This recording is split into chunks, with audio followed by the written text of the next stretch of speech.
Okay guys, welcome back. This is a new day. It is a morning and it is freaking cold out here.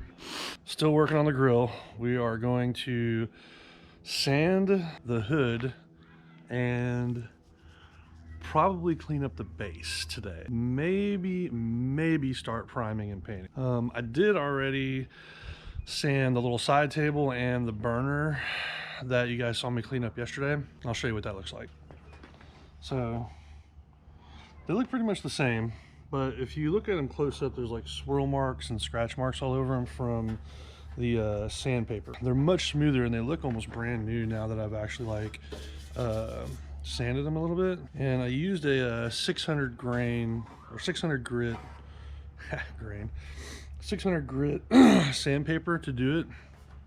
It was either that or like a 200 grit. Those are the only ones that I have are like real coarse or that one real fine one. So I went with 600. So hopefully it abraded it enough to allow the primer to stick to it. I guess we'll find out once we start painting, huh?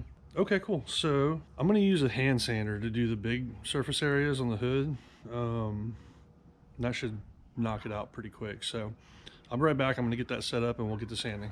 Okay, so I went back and I did a little reading about the sanding process, and everything I could find online was suggesting that you actually use like a more coarse sandpaper. So I went back with a 320, hit the little side tables and side burner and all that good stuff, and 320 is what I'm going to be using going forward. Apparently it creates a better, I don't know, what do you say, roughness, I guess, for the paint to adhere to. The 600 was too fine of a grit.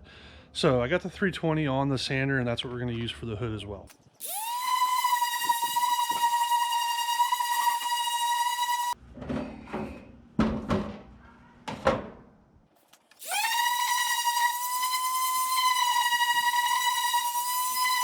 Okay, let's wipe it down, see what it looks like. A lot of metal coming off of it. Well, you can definitely like see the swirl marks in it. It is really obvious that it like definitely buffed it up. I don't know the right terminology for it, but it's all scratched up and ready to be painted, I think. Fresh to death. Ready to keep going. So I'm basically like hitting all the details, all the edges and stuff. I really want to make sure that I don't leave any room for error with the paint to adhere to the actual metal. I'm not going to be painting the interior, so I'm just basically getting the edges where it like folds over to create like that rounded look on the hood.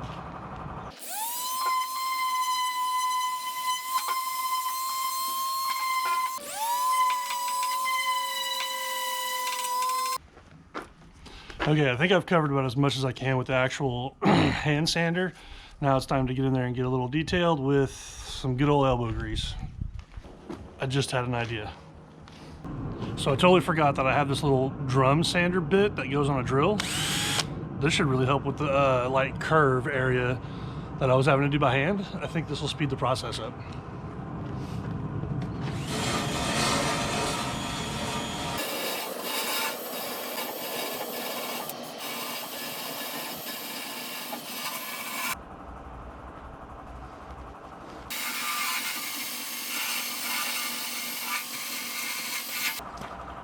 Well, shit, that was easy. Okay, I think we're done with the hood, to be honest with you. I've sanded all of the edges that I think are gonna actually have paint on them. Pretty awesome. I guess I'm just gonna give it a good wipe down and then we'll start looking at the actual grill base itself. Okay, I think we're done with most of the upper components. Let's look at the lower part of the grill. I think this thing is gonna take significantly more time to clean up. The top parts went relatively quick, as you guys saw. I mean, a couple hours. I think this one may take a few more than that. I mean, anyway, let's take a look at it. As you can see, it's pretty rusted out. It's got a lot of buildup on the inside. I guess I'm gonna go ahead and take off the rotisserie heater back there, but we'll start with shop vacuuming the entire thing out. Get all of the burnt crap and the rust out of it.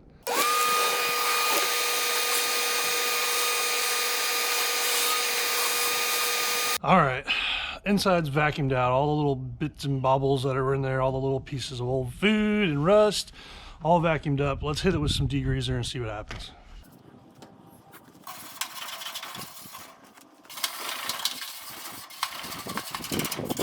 I'm getting some gloves and a scraper.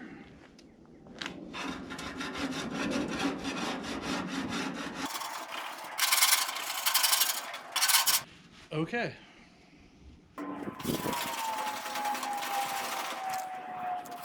All right, so y'all got to see me scrubbing the interior of this thing a little bit. I got it, I think, about as clean as I'm gonna get it. It's got like 15 years of buildup on it, and to be honest, I'm not gonna be painting the interior, so I'm not quite as worried about getting it as pristine and perfect as I was the exterior. So I'll show y'all what it looks like. You can actually start to see some of the stainless steel come through, which is nice.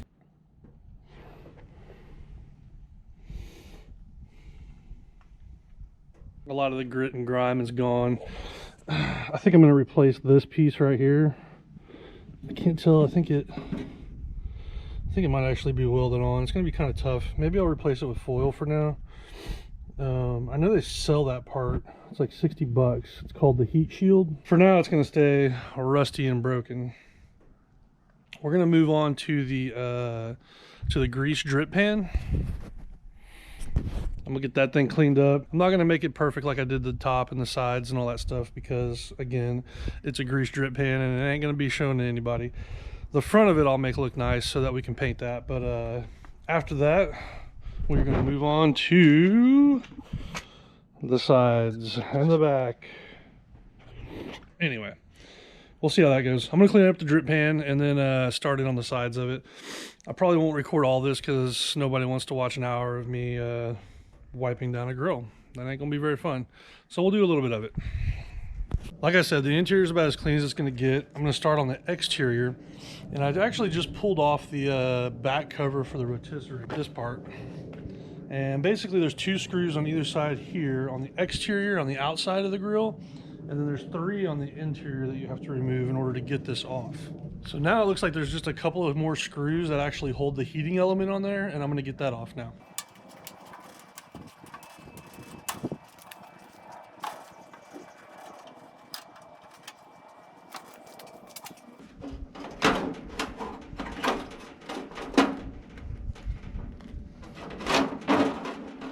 I'm going to show y'all what this looks like.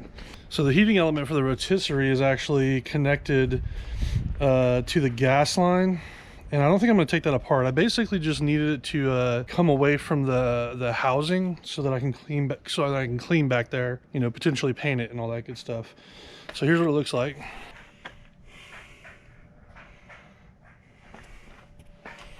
That's the igniter. And then on the back side, you can kind of get an idea how it looks. So this little shelf looks like it was tack welded right there, and that's come off. That weld broke. So I'll probably use some JB Weld and fix that, make sure that it's all back in place. In the meantime, we're gonna get that little shelf cleaned off. Also, don't forget to bag and label your parts and your screws.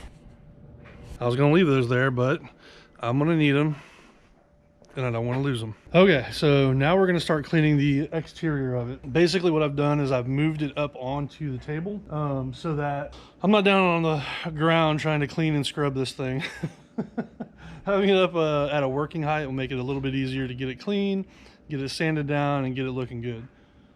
So I've got it over on its side right now. Also, it's going to allow me to oil and grease the casters on the bottom there so that they spin a little easier and that they lock up a little easier. That's what I'm about to do. I'm about to clean this whole outside exterior of it. I'm not going to sand it yet, but I'm definitely going to get it cleaned up. So here we go.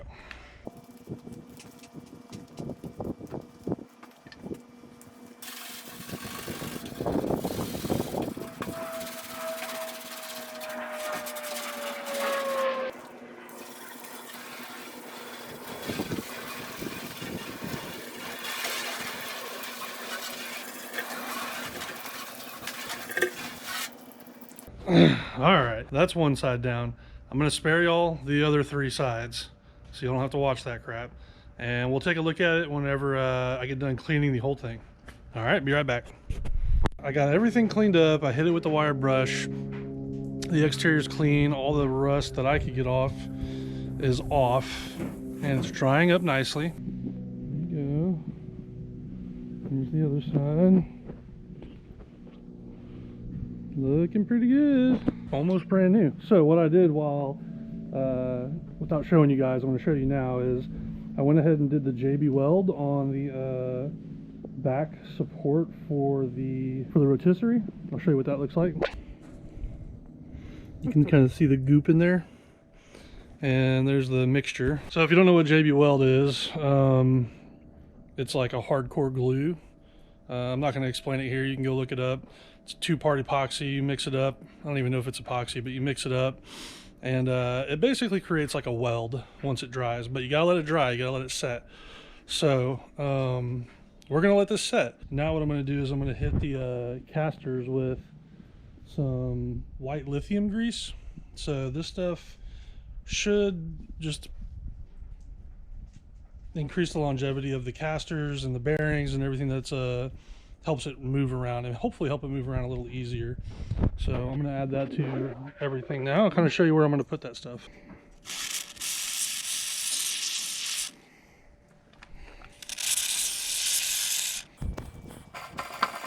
Let's get a little more in there.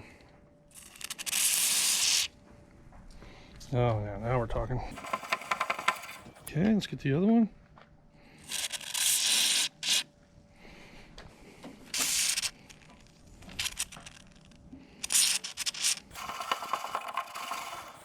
All right, let's get the bottom ones. So you want to get them down there. You want to get this for sure down there in the bearings. And we're going to hit the latch, both sides of the wheel. Not going to hurt to have a little bit more than you think you need. Oh yeah. Oh yeah. Stuff is kind of a mess. Okay, let's get the other one.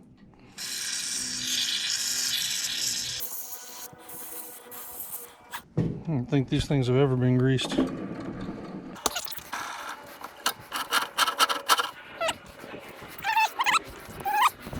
Okay, I think she's good to go.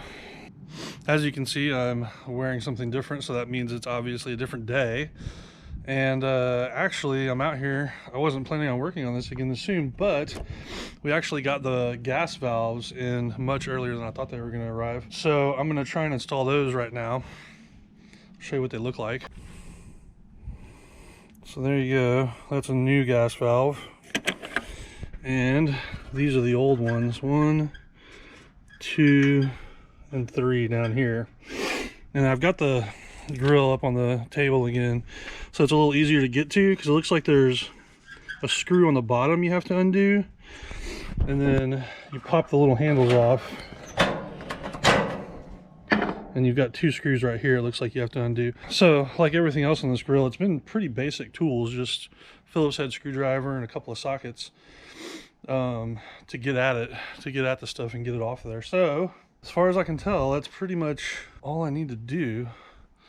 I'm gonna bring my little tripod over here, so hopefully you can see in here and see what I'm doing. You'll have to excuse the mess in the garage. It's wintertime here, so we've got plants in there, and we've got construction stuff from a remodel we did, and all kinds of other crap, tools and bikes that don't get ridden and whatnot. So excuse the backdrop. I'm sure many of you know your garage turns into a storage place for all kinds of crap. So here we go. Okay, let's start with the top one.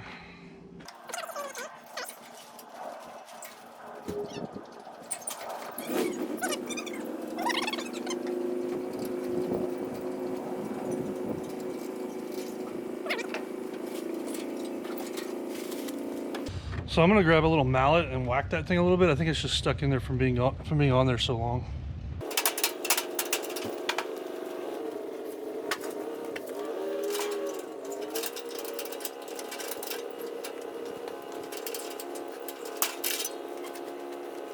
All right, so there's one of the old ones.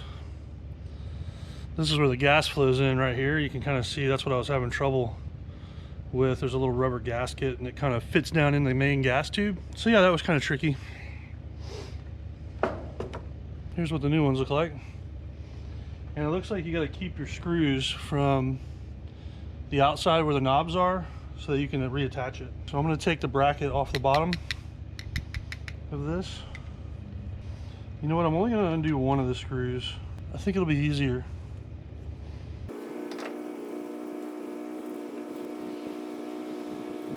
So you can see I kind of just backed that one off so that I can reach this thing around the main gas tube there.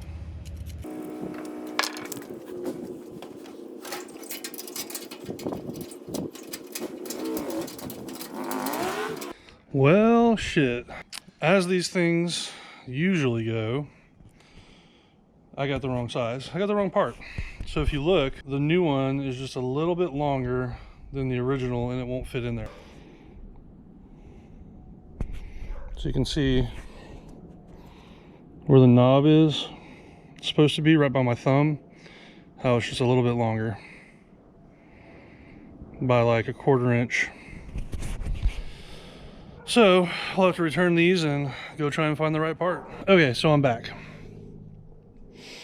The more I looked at this, the more I realized that the only reason that that part wasn't fitting was because the other burners still had it pinched flush with screws, right? So if I took all the other burners off and replaced them with all new burners, then they would all be spaced evenly in relation to the front cover. So let me show you what I'm talking about. The main gas pipe sits flush with one of the burners, right? With the front face of the burner. Now the other two burners that were right here were actually like keeping it close, keeping the space between the main gas line and the front cover too close to accommodate for the new one. But if I replaced all three of them, then they would all be spaced evenly in relation to the front cover right here. That's my theory anyway. Now this one, which was also attached with screws and a front plate, may just be a little bit backed off, right? Because it doesn't have the same space that this one has right here. Okay, so what I'm going to do is replace all three, reattach the front cover to them, and we'll see how it looks. So I should also tell you that on the back side of this main gas tube right here, there's a hole right here where my finger is that actually lines up with this hole right here on the valve.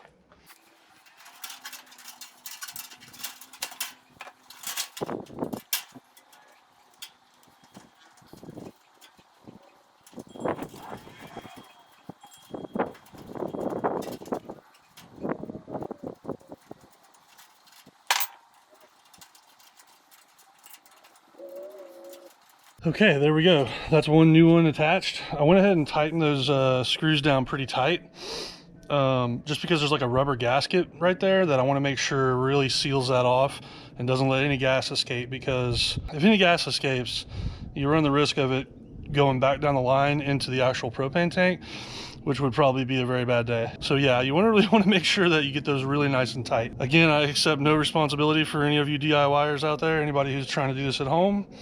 If you blow yourself up, it ain't my fault. Okay, let's put the rest of them on.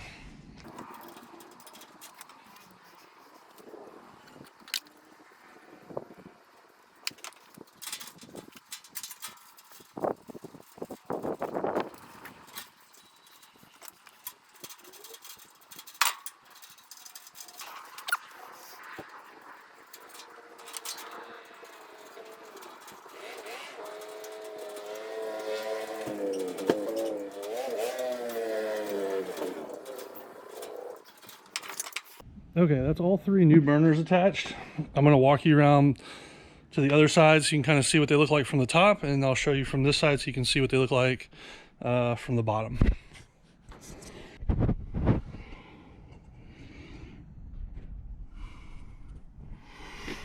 And these holes right here are the ones that your tiny little face plate screws are going to go in. And those are what actually hold the faceplate to the burners and hold the main gas line in place.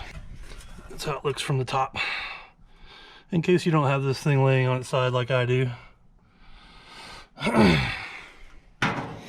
Okay, so with that part done, let's get the faceplate right here reattached to the actual burners and see if everything fits. So basically I'm using the same screws and washers that were used on the original. The screws still seem fine. I almost stripped out one of them, but I just had to put a little more pressure on it and was able to get it out. So that's what they look like. Don't lose them.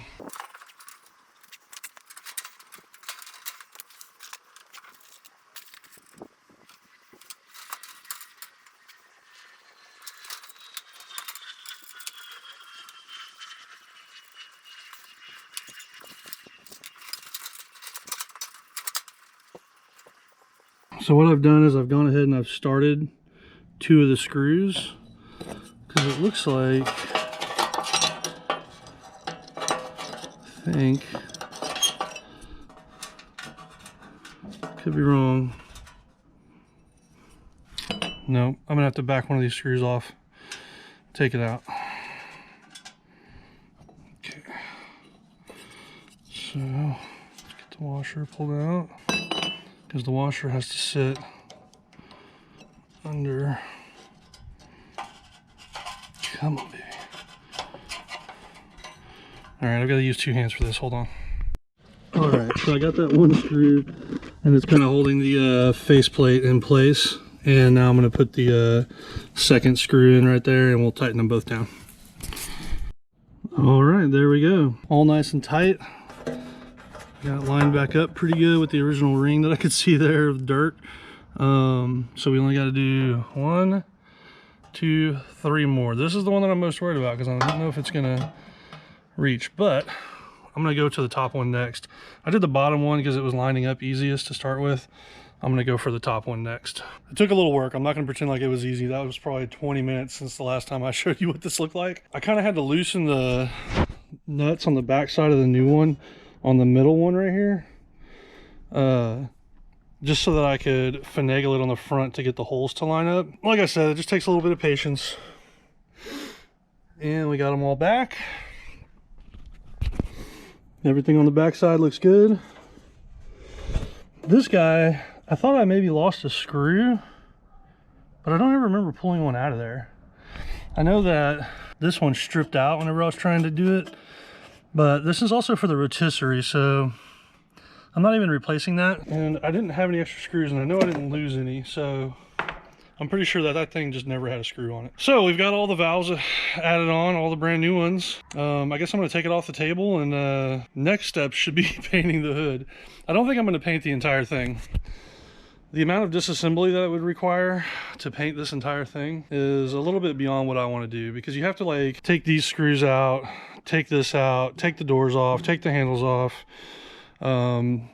take this screw out. I don't know what that holds in. There's one on the other side. There's a screw right there. I think that holds the main heat guard in. There's screws on the back side right here that hold this heat shield in. And then you have creases like this where it's welded. And if you try and paint that, you're never going to get primer, and you're never going to get it sanded down in that crease. And if you don't take this piece off and paint the whole thing, then eventually this will start to flake and chip off right here at the edge, right? And same thing right here, all these little edges. I think that paint will start to chip off, and then it'll just look like a hot mess. So probably what I'll end up doing is just painting the hood, and probably the knobs and the logo and all that stuff, and making all that look really shiny and pretty and cool. And then just leaving the rest of it stainless, which I think will be all right. I think it'll look cool. Yeah. So I think we're a little over halfway now. The rest of the parts for the interior, the gas tubes, and the new heat shields are all inside. I've got those. I'll just put those on last, so you'll see that last. But yeah, so the next step will be reassembly, putting the rotisserie back together, reassembly, and adding the paint to the hood and getting that cool looking, getting that a cool color, reassembling that, and then we should be grilling. So stay tuned.